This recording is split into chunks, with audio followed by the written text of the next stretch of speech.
Dan Richards runs the YouTube channel DeDunking. He is a self-described alternative historian, meaning he disagrees with the mainstream scholarly historical consensus and is prepared to credit fringe views of history and archaeology.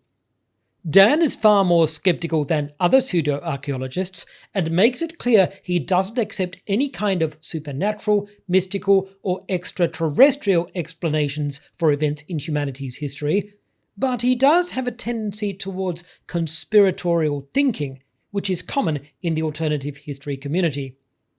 Dan isn't as conspiratorial as his alternate history peers, but sometimes he does create conspiracies of his own.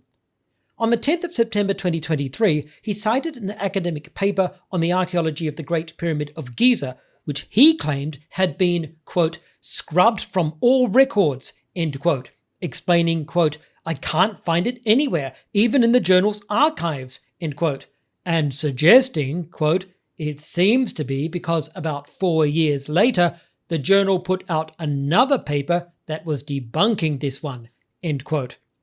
Later in this video, Dan expanded on the idea, stating explicitly that the apparent removal of the paper from the internet was deliberate. After seeing Dan's video in June 2024, I went looking for the paper and found it freely available online with a simple Google search. In this video, we'll see how Dan attributed the paper's apparent absence to a conspiracy theory. We'll see that some months later he told his viewers he had discovered the paper was online again, and we'll also see that the paper was in fact publicly available online even during the time that Dan was looking for it and claiming it wasn't available. Although he made some effort to find it, he didn't make a very good effort. He didn't even look on the right website. There was no conspiracy to remove the paper, and Dan could have obtained the paper before making his video. The journal wasn't responsible for fueling a conspiracy theory, Dan was. How Dan tried to find the paper. In all fairness to Dan, he did make an effort to locate this paper.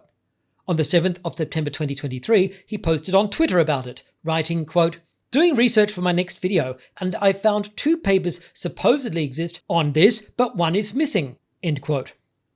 He followed this up with a slightly conspiratorial tweet in which he wrote, quote, can't find it by any name except scam sites and can't find it in the proper year and volume journal online, like they scrubbed it or something. It's heavily cited, in the same journal even. What gives? Where should I look? End quote. In fact, the paper wasn't heavily cited.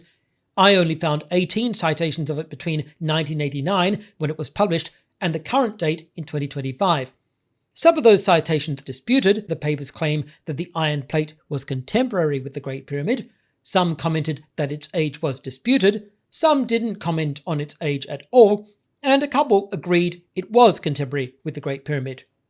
So the original paper wasn't heavily cited, and it wasn't influential on scholarly views of the iron plate's dating.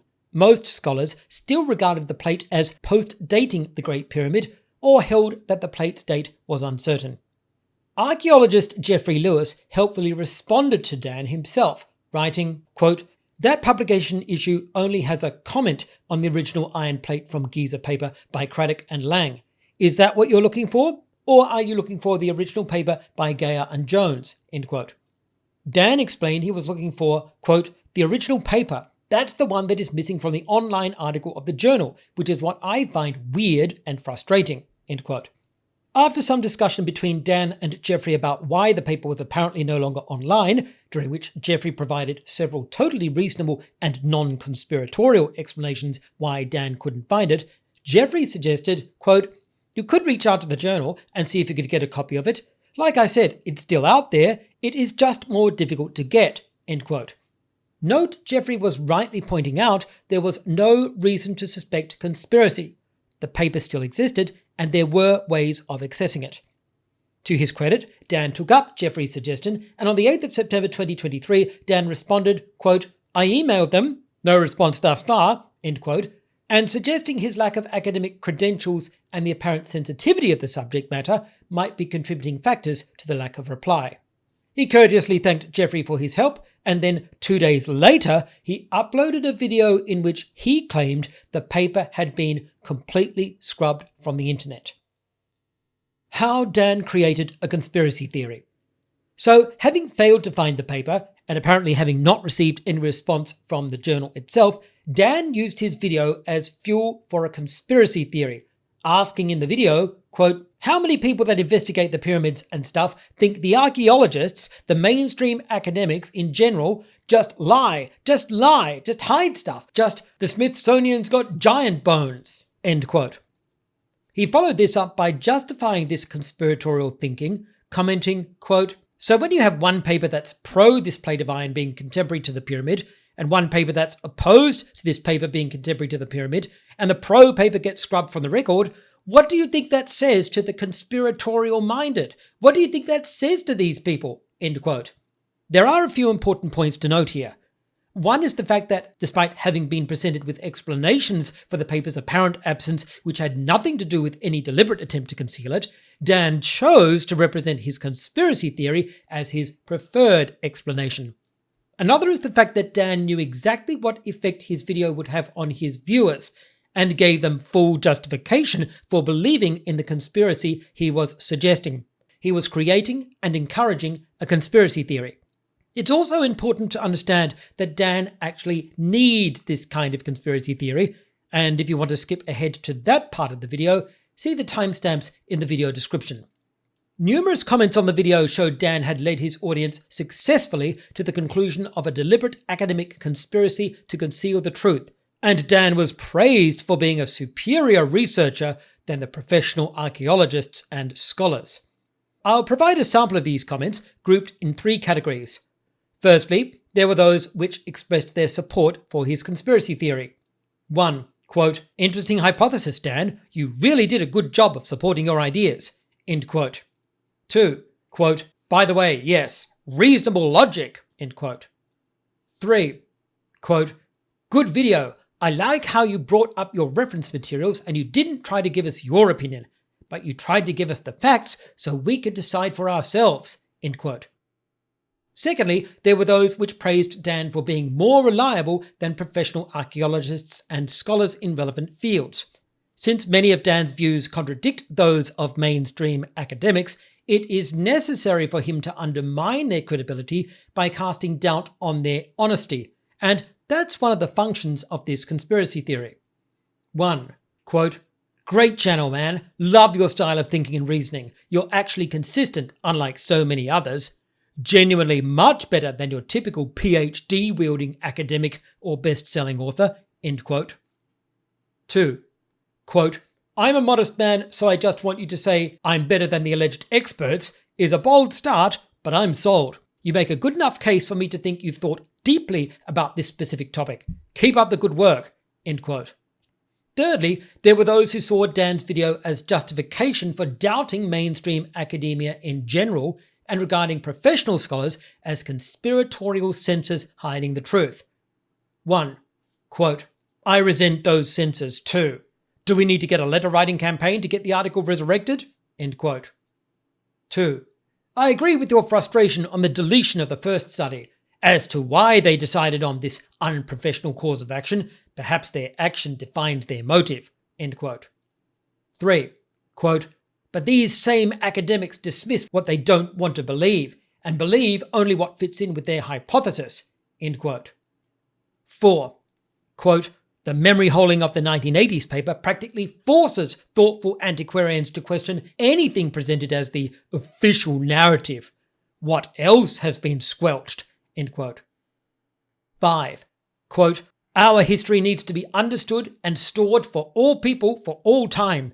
Every generation should have access. It is so frustrating that official history is controlled by questionable authorities. Keep searching." End quote. 6. Quote, "I just came across your channel. Great content. History is not as it seems for the most part. Why do these academic hide things? Always fascinating." End quote. 7. Quote, "The controversial evidence usually gets buried and forgotten in storage." End quote. 8. Quote, Those papers and people connected to at least the second one don't seem very scientific to me, especially lacking any research and evidence." End quote. It's clear none of these people quoted actually fact-checked Dan's claims. They simply accepted his statements as fact without doing any independent research because what he was saying confirmed their personal biases. He was providing them with fuel for a conspiracy theory, and they simply accepted this and assumed he was right. It's also clear that the effect of Dan's video was to reduce confidence in mainstream scholarship, encourage conspiratorial thinking about both history and academia, and promote himself as a superior source of information to professional scholars. However, there were a few dissenting voices among the comments. One commenter wrote, quote, "I think that original paper must still be around. Dunn quotes it in his book and references Hancock and Beauval's book, The Message of the Sphinx, so I bet Hancock has a copy. Your guys at Poverty Point might have a contact address for Hancock. Dunn has a 3-page appendix just on this topic." Another place to check for the paper would be the Mineral Resources Engineering Department at Imperial College London, since the author, Dr. M.P. Jones, was the senior tutor, and I should think they will have copies of all his papers. End quote. Dan responded to this with, quote, "If I had the physical journal, I could read it, but they didn't archive a PDF.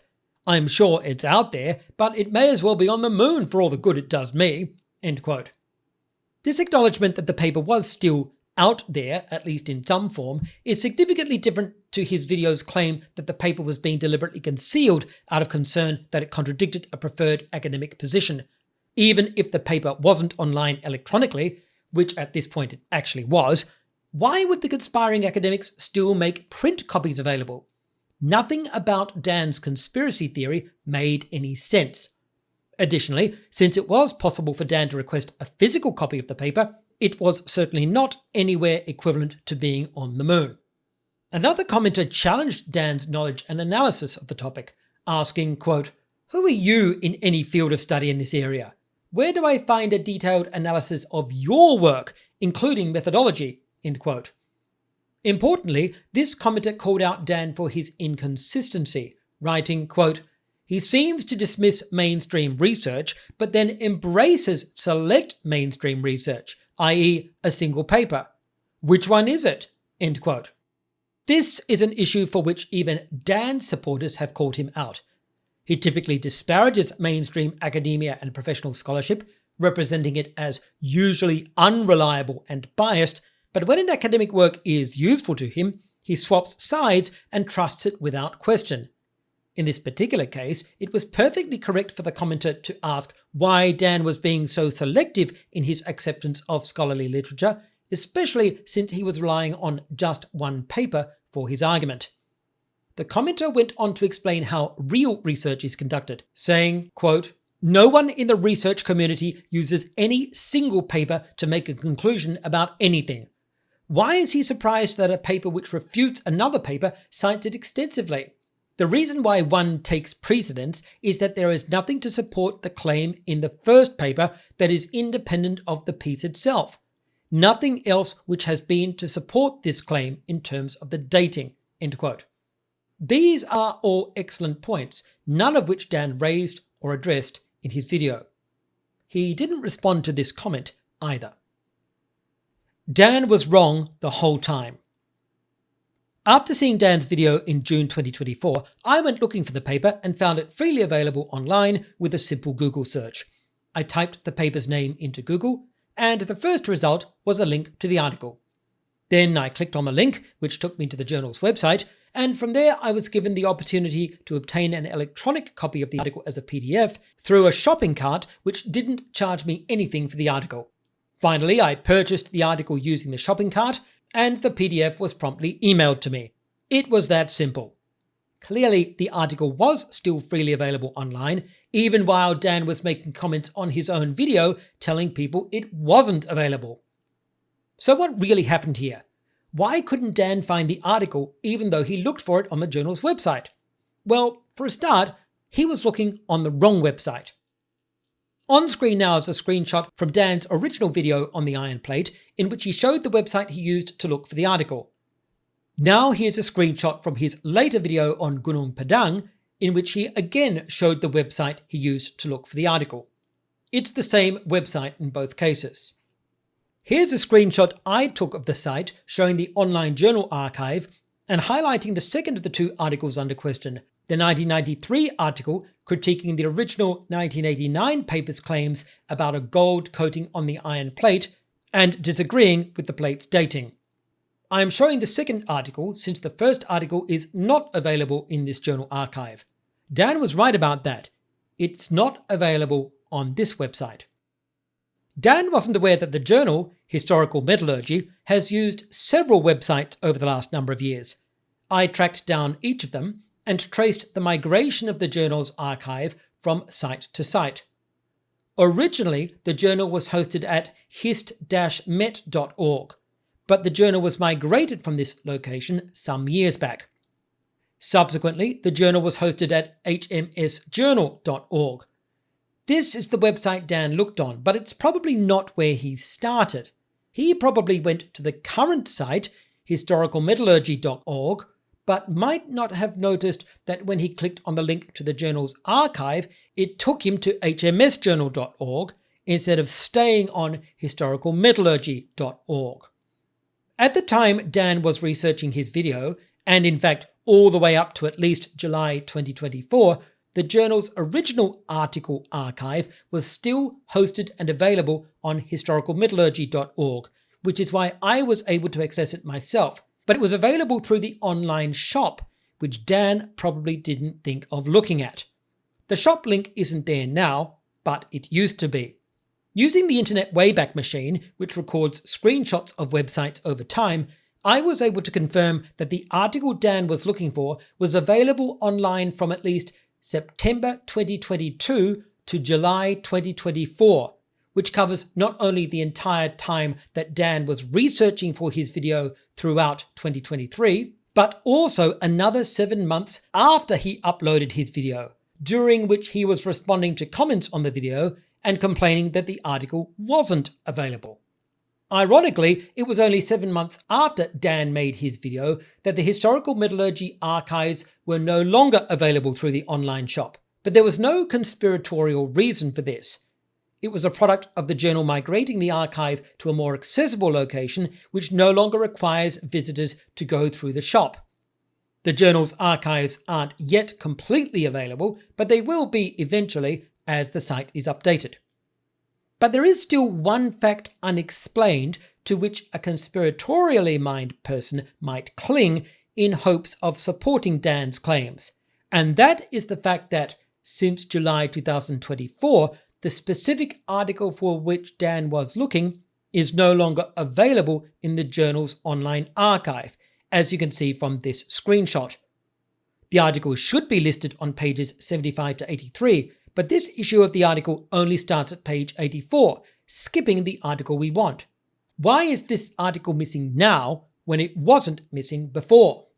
I was interested to know, so on the 22nd of February 2025, I just emailed the journal about it directly, explaining that I had previously obtained the article by downloading the relevant journal issue from historicalmetallurgy.org, providing the link on which I had found it, and asking, quote, "Is there a reason why it is absent from the current online version of this issue of the journal?" End quote. The following day, I received a very courteous email from Thomas Rose, one of the journal's editors, who explained, quote, "The article is not featured on the journal webpage yet because of unsettled copyright for online publication. We are also in the process of rebuilding the Society's webpage, hence the link in your first mail does not work anymore. The new page is still under construction, and it is very unfortunate but was beyond my control that the transition could not be made once the new version is fully built." End quote. That's the explanation, and it's entirely mundane.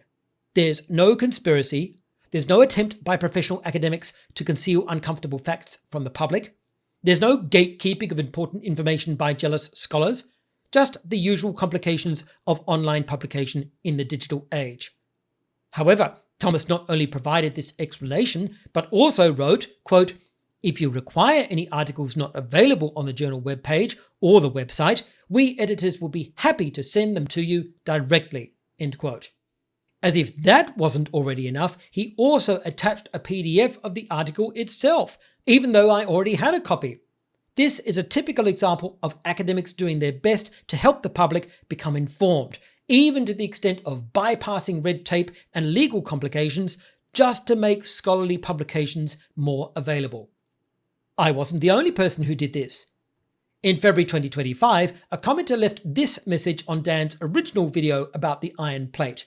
Quote, "I have a PDF copy of the original article. I'm in contact with the Thomas from HistMet. He replied to my query today, Thursday, 6th of February 2025, and he has kindly provided me with a PDF of the article. He mentioned that they are still in the process of digitizing the earlier journal issues and said that he will investigate why the article is not online like the other articles from this issue." End quote. This person emailed Thomas a couple of weeks before I did and was given the article just like I was. By the time I emailed Thomas, he was better informed on the reason for the article's absence and was able to explain it in more detail. We know Dan emailed the journal back in 2023, but we don't know if he ever received a reply. If he did, it would be interesting to know what that reply was. I am sure that if it had supported his conspiracy theory, he would have been very public about it by now. How Dan realized his mistake. I wondered if Dan had ever realized the paper was in fact available, and although I had to search through 40 of his videos, eventually I discovered a video he uploaded on the 25th of March 2024 in which he had advised his audience that the paper was now accessible. First, he insisted again that originally the paper, quote, "was scrubbed from the records," end quote, showing his audience on screen that it wasn't visible in the journal's online archives. He then explained, quote, "Now I emailed them and then somebody let me know after I uploaded that short, some other archaeologist was arguing with me about it, that you can actually get the thing now. You can order it. He's told me you can order it through mail order, but you can actually get the PDF even of the thing," end quote. Note that this is a case of Dan's wrong information being corrected by an archaeologist. Dan didn't discover this information himself. If Dan hadn't been corrected by this archaeologist, it's entirely possible he wouldn't have figured out he was wrong by himself, and his audience would have continued believing Dan's conspiracy theory that the paper had been scrubbed from the internet due to it saying something that mainstream archaeologists didn't like. It's worth observing that the archaeologist proved to be a more reliable source of information than Dan. That's important to remember for the future. If Dan is touting a conspiracy theory, it's a good idea to check it with someone who knows more about the subject than Dan. It's also good practice to trust real archaeologists over Dan's claims about archaeology.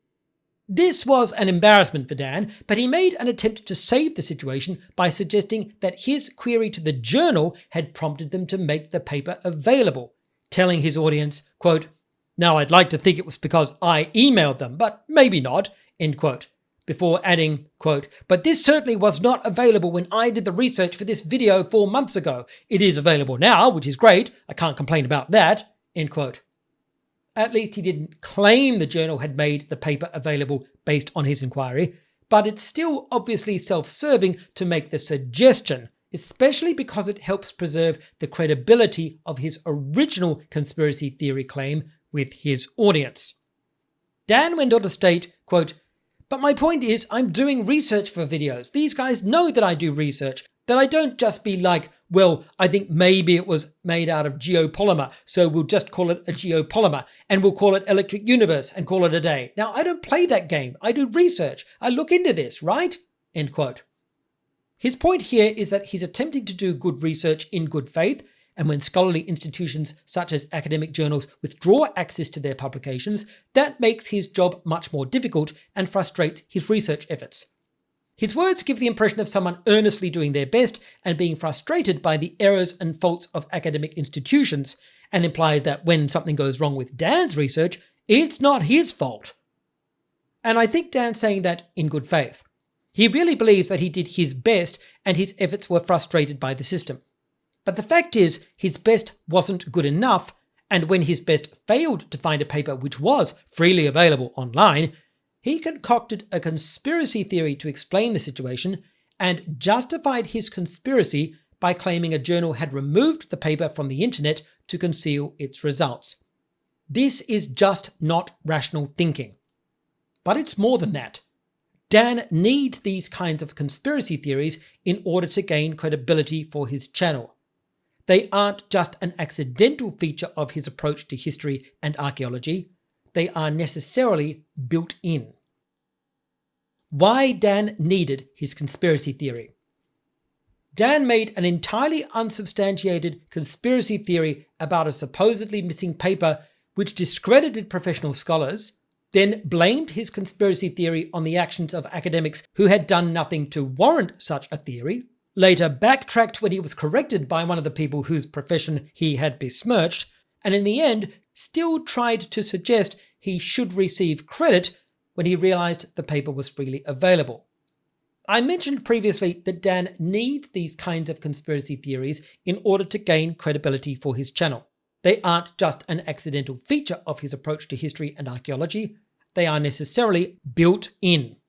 When you're an outsider to a field without any professional qualifications or experience, and you want to challenge specialists and experts in that field and convince your audience that your knowledge and understanding is superior to that of the specialists, you need a way to make yourself look more credible than they are. One way to do this would be to produce higher quality research, better analysis, new discoveries in the field, and have them published in peer-reviewed scholarly journals showing that your contributions are not only equal but superior to those of academics with years of knowledge and experience. But the problem with that is that it takes a lot of work, it's very time-consuming, and it requires you to actually be better than them, not just claim you're better than them. For the overwhelming majority of people wishing to convince others that they are superior to the scholars in a field, that is simply impossible. So what can you do instead? Rather than attempting to establish your credibility through evidence of your superior competence, you can try to discredit those with whom you're competing. How can you do that? Crafting unsubstantiated conspiracy theories is a common strategy since it doesn't take much time and doesn't require much work. And it's a very successful strategy. One of the most enthusiastic comments on Dan's original Iron Plate video reads, quote, "Once again, Dan is asking the important questions and generally just making too darn much sense for his own good. Now the academics will have to dust off their favorite logical fallacies to make another pathetic attempt to discredit him. I love it. Never stop keeping these people on their toes. They're lazy and have shown time and time again their willingness to sacrifice truth for convenience. Nothing is sacred to them. We need more people in this world like Dan, people who aren't afraid to ask difficult questions, unpopular questions, especially on topics they'd rather us just ignore." End quote. The irony is that this comment could not be further from the truth. It wasn't the academics being lazy. It wasn't the academics sacrificing truth for convenience. It wasn't the academics trying to discredit Dan. Now, it's true that Dan does research, and he certainly does it in good faith, and he definitely does far more research than his alternate history peers. But he often doesn't do good research. He doesn't have the knowledge or skills to do reliably accurate research outside his area of expertise.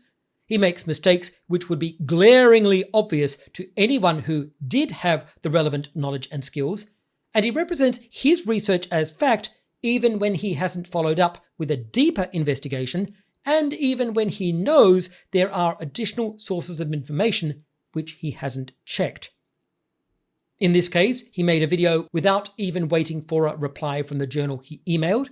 He attributed the paper's apparent absence to a conspiracy, and he didn't do sufficient research to discover the paper was still available.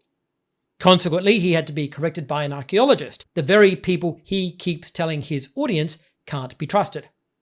Ironically, in the end, Dan had to tell his own audience the paper was available, which was a credit to him, but he didn't even know that until he was helped by an archaeologist, just like I was helped by an editor of the journal in which the article Dan was looking for was published. Remember, These are the people who are targeted for ridicule and disdain by pseudo-archaeologists. But who is really on your side? The people trying to convince you that scholars are concealing information from you, or the scholars who do their utmost to get the information to you in any way possible? Well, you could ask yourself which person is earning money by wrongly telling you information is being hidden from you, and which person is actually providing you with that information free of charge.